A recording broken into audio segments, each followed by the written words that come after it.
In today's plein air video, I'm going to paint a historic home on location in Derwent, Ohio, sharing a 5-step method which will assist you to build confidence and success in your paintings.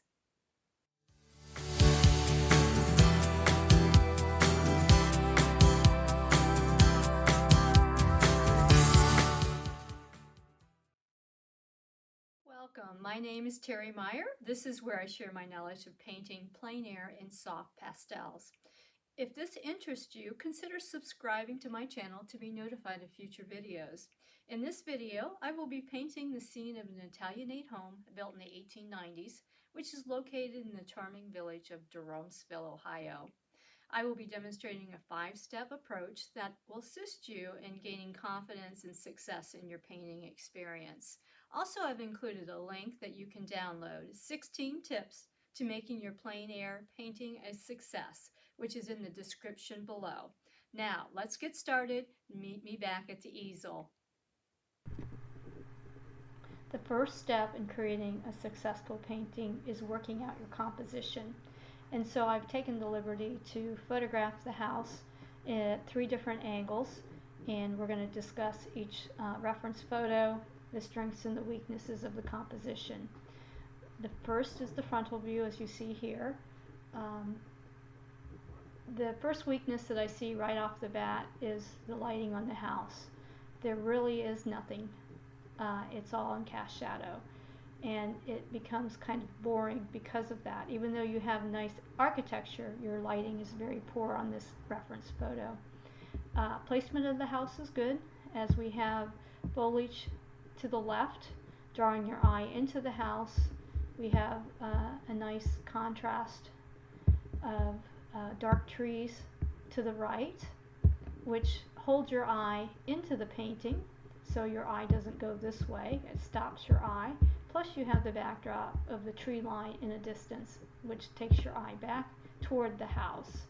Another thing that is good about this is you've got the cast shadows of the tree, bringing your eye across, back to the foliage, into the house. So let's go to composition number 2. Composition number 2 is the left side, 3/4 view.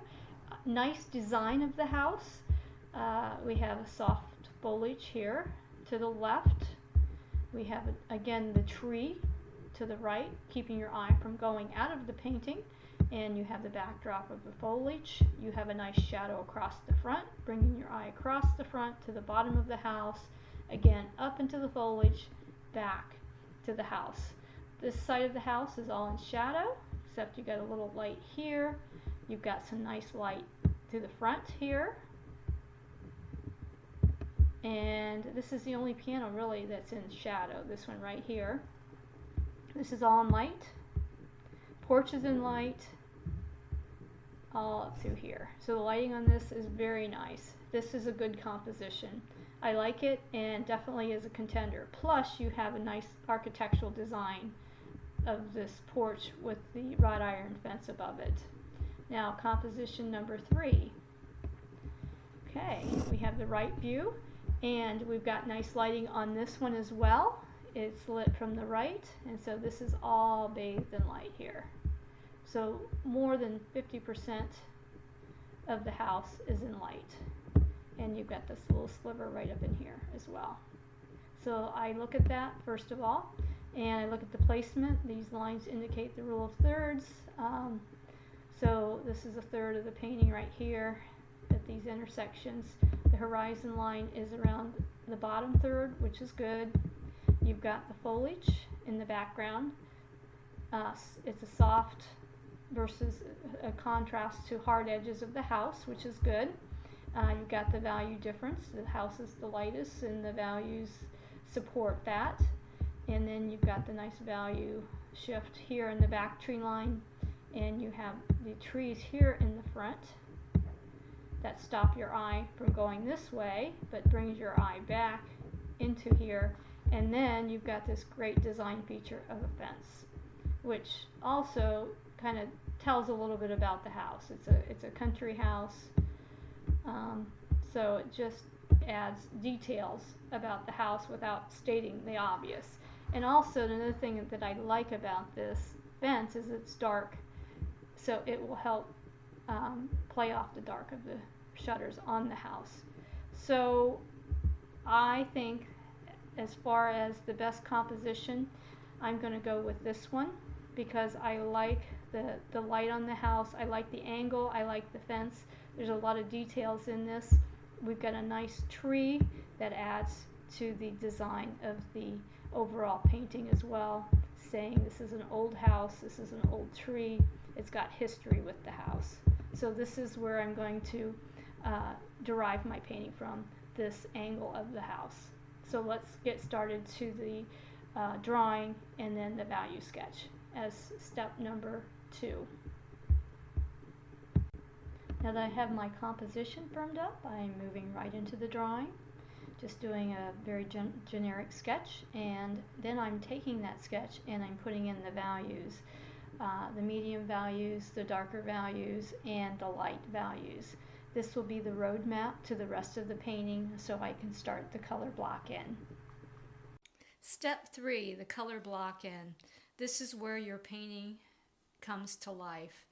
And typically I start with the sky and I work my way down if I'm doing a landscape. And I develop the sky, then I move forward and develop the background and then come forward into the painting. So as you can see, I started with a deeper blue, more of a ultramarine, and then I added a more warm blue as it gets closer to the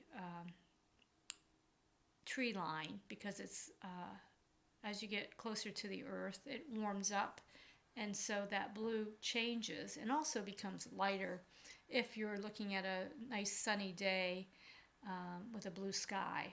Of course, depending on the time of day, that would be different.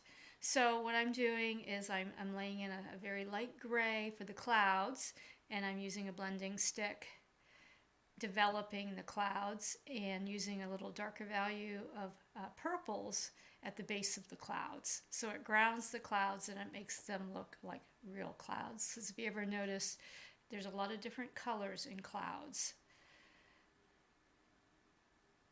And so I just continue this dance back and forth on the clouds. Some areas are darker than others until I get the look that I am going for. And right now, as I put that darker color in, the sky is looking a little on the stormy side. But I will soften it. As you can see, I've softened it and made it less stormy looking. And it's just the backdrop at this point, and there's going to be foliage in front of it. Now I'm working on the tree line behind the house, starting with a darker value, adding in some blue because the blue is reflected into the tree line because of atmospheric conditions. And also when I add that blue, it lightens the value of the initial color I put down, which was a deep purple. So the tree line on the left side is a little more prominent than the tree line on the right side because of distance. So the colors are going to be more vibrant on the left side than they are on the right side. I'm also laying in the field in front of the tree line.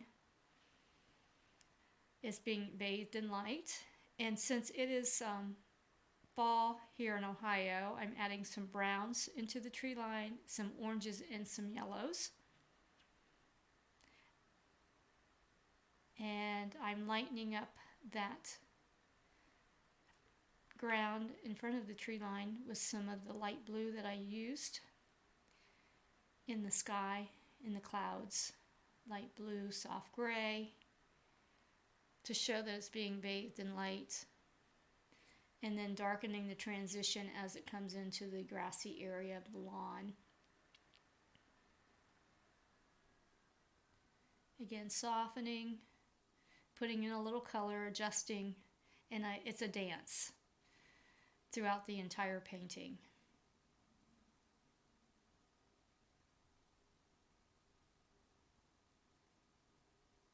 So now there's cattails in front of the house, so I'm starting to block that in. And also redefining the fence so I don't lose my drawing.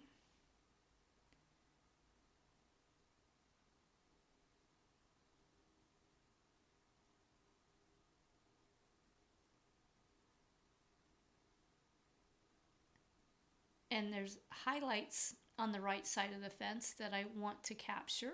So I'm going to go ahead and put those in and then fill in between the fence post with more of that kind of a orange color, light orange. Now I'm putting in the trees to the left. The right side of the tree is bathed in light, and I see that pink kind of orange color in the trees. So then now I'm hitting it with the darker purple to the left side because it's in shadow, and I'm developing that.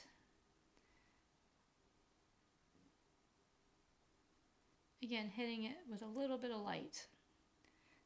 It's a very light blue. Softening.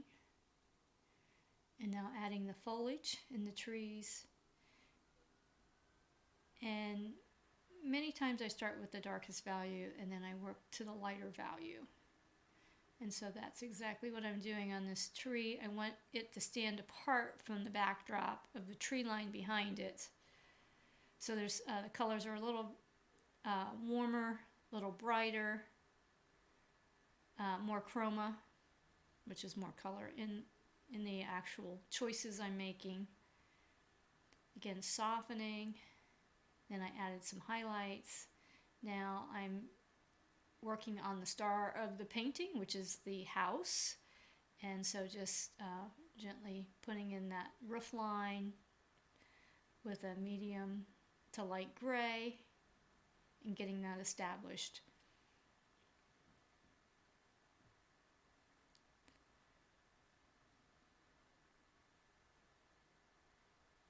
And just restating the roof line. There's a lot of different angles on that roof line, and I want to make sure that I capture the shadows and the light areas of the roof reflecting those angles.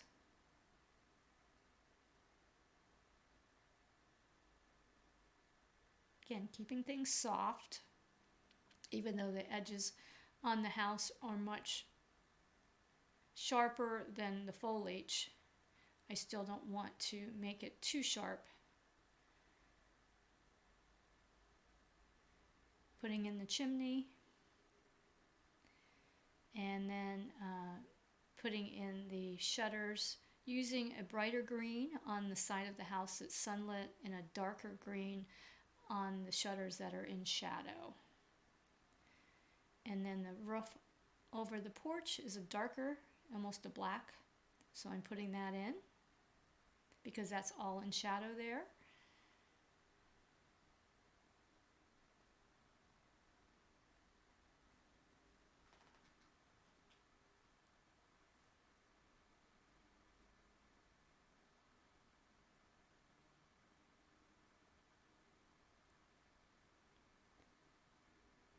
And just continuing to refine.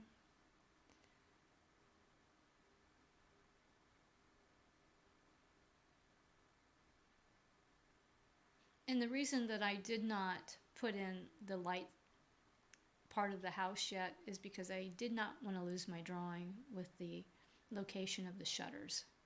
So I have the drawing set, I'm happy with that, and if I would have covered it all in white, I would have lost my positions there and had to redraw it. So I decided to go ahead and put those in first and then work around them as I bring in the lighter and darker colors.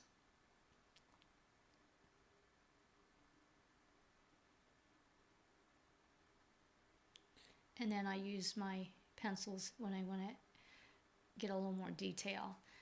Now also realize this is a very small painting. It's 11 3/4 by 4 3/4. So I work very small location so I can get the painting done quickly but still have plenty of detail if I were to do a larger painting from it.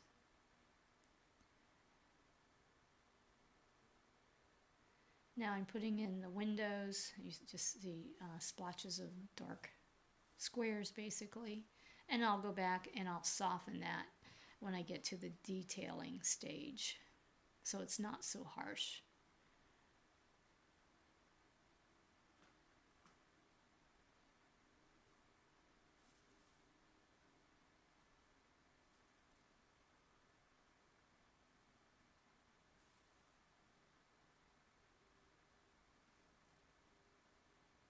Just standing back, assessing, deciding, okay, what is it that I'm going to do next? And I said, well, before I start putting all the detail in the house, I'm going to put in those background trees. Now I'm deciding to put in that tree that's in the front of the house, or at least at the side, covering those windows, getting the shape of that tree placed.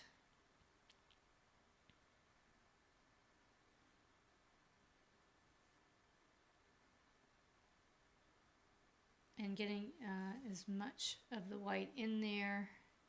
I'm using a white and a gray. So in the shadow areas, I'm using a color that's probably 2 shades darker than what I'm using in the sunlit area.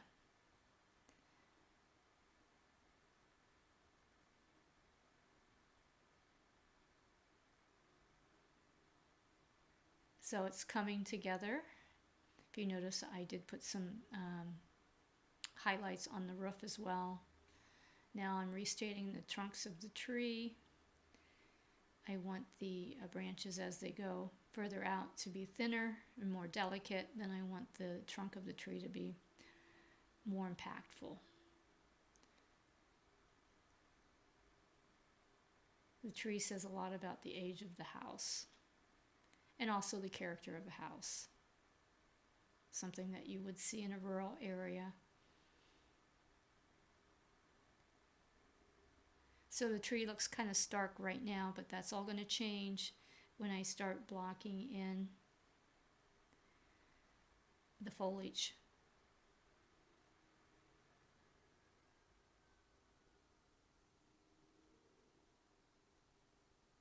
So I'm going back to the cattails in front of the house,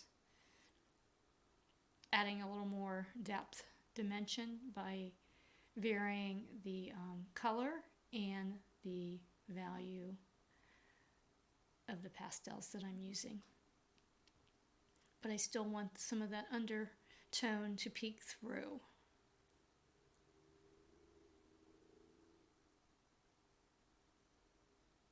So overlaying it with a lighter yellow-green.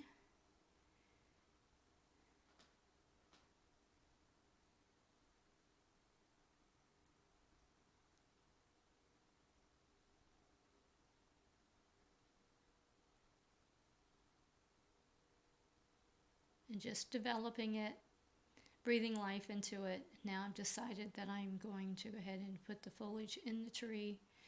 Now the light is coming from the right-hand side, so I'm going to be making the foliage on the left-hand side much darker. And if you notice the color difference between the 2 trees that are to the left versus the tree that I'm blocking in now, the colors are more dramatic and the shadow is more dramatic because it's closer to the viewer.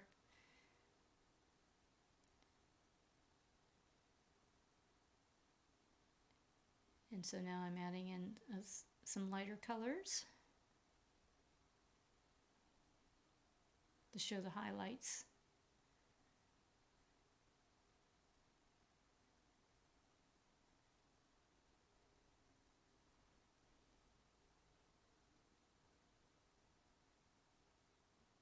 And I just continue looking at the scene, discovering new things that maybe I hadn't seen, making note of those and putting them in if it adds value to the painting. It's up to you to edit what's important and what is not important.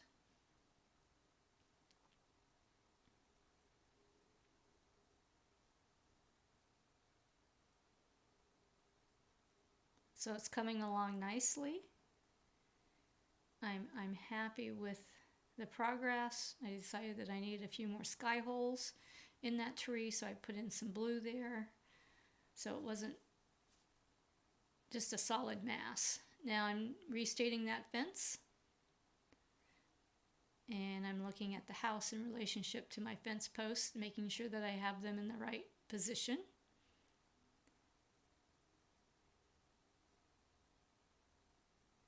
And the fence posts are larger and wider apart than the ones on the left, which are going to be smaller and closer because of it's going away from me as I'm viewing the scene. Now the scene was painted on location, and I decided to do a voiceover because there was a lot of traffic on the road the day that I painted this. So I thought it would be a better narrative, and then I could make it shorter so you get the cliff notes on the painting on the block in versus the entire hour and a half that took to paint this scene. I've finished the painting on location. I'm stepping back to look at the painting in relationship to the house, assessing what's good about it, what might still need to be changed, and decide it's time to pack up. I'm getting tired, and take it back to the studio and look at it with a fresh eye. So again, the 5 steps to a successful painting is composition, value sketch and drawing, color block in, refinement and details, and then the finishing and evaluation. I hope you've enjoyed watching this video as much as I've enjoyed sharing the experience with you. Remember, you can't use up creativity. The more you use, the more you have. So keep practicing. I'd like to hear from you and find out what you find most challenging about painting plein air. Leave me a comment with your answer. This will assist me in making future videos to fit your needs. If you'd like to see more of my videos, purchase a print of this painting or visit my website. Links are listed in the description box below. If you'd like to stay informed in future videos, hit the subscribe button and like this video. Thanks for watching, and I will see you next time at the easel.